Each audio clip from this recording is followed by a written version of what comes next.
This story is from a 24-year-old woman named Olivia P. When I was in university, I used to go on a lot of dates. I was single and trying to meet some cute guys to potentially take home to my parents. None of them ever went anywhere except two. One is my boyfriend now. We've been together for 2 years. But the other was a guy I dated for about 3 months. His name was Dane. We met at a bar. I was drinking cocktails with my friends when he came over to me and introduced himself. I was very impressed because he introduced himself in front of all of my friends, and that confidence was magnetic. He would do so many courteous things for me, like buy me flowers, leave me notes on my door after he left, or he would let me use his data hotspot. After these 2 dates, we began dating properly, but I was so into the moment and wrapped up with how smooth he was that I didn't pick up on some weird orange flags.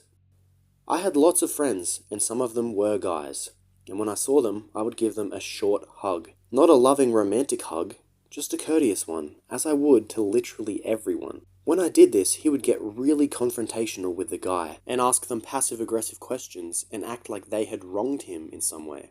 He would then go quiet on me, but say there was nothing wrong. Things got really bad towards the end of our 2 months. I was out drinking with my girlfriends one night when he turned up to the same bar as us with his friends. He told me it was a coincidence, but I found it very strange because he never came to this bar. Him and his friends sat on the other side of the room and we kept to ourselves. But I kept noticing Dane scanning the room and then staring at me. But he wasn't checking me out or flirting, because when I caught his eye contact, his eyes would dart away and he would pretend that he wasn't looking, which I thought was so weird. He wasn't acting like my boyfriend, he was acting like a stranger. Eventually my friends wanted to go to another bar. I went over to kiss him and say goodbye, but when I got there, he berated me. "Where are you going?" "To another bar."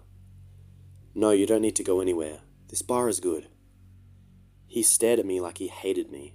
I was so confused with his behavior shift. Then, he grabbed my arm. He had never grabbed me like this, and honestly, it set me off. I ripped my arm away and said, "I'm going." He glared at me, then he stood up.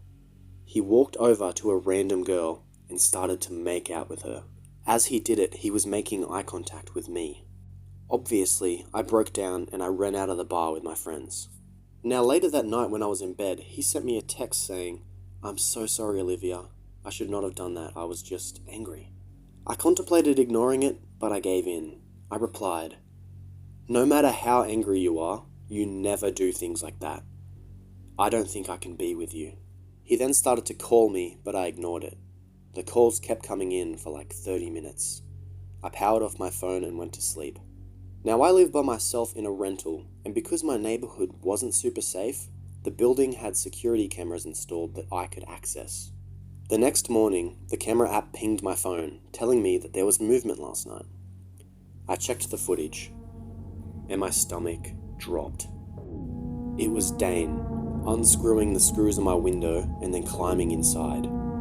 I locked my door and skipped through the video until I saw him leave back through the window and into the night. I looked all around my house for any sign that he was in here, or anything that might be missing, but there was nothing. I went to the window to see the security screen was still on the ground. I didn't understand why he came into my house to not do anything. I'm glad he didn't, but it just was confusing. I took the video to the police and they took it very seriously. And because his face was in the video, they circulated it in a search for him. The police went to his house, but he was not there. Over the next few weeks, they tried to track him down, but he had seemingly vanished. Over a few of those nights, I would get random knocks on my window in the middle of the night. And sometimes I could hear the handle of my back door jiggling. I started to stay in a hotel because I was afraid that one night he was going to get inside, and I had no idea what he was planning to do. One of these nights, I was connecting to the Wi-Fi in the hotel. I was looking through the huge list of hotspots when I noticed something horrifying. One of the hotspots available in my known networks was Dane's hotspot, which meant that he was within 10 to 30 meters of me. I looked around my tiny room. He couldn't be in here. I looked through the peephole to the hallway and it was empty as well. So he was either in the room above me, the room below me, or the 2 rooms next to me. I was so shaken that I couldn't bring myself to leave the room or the hotel.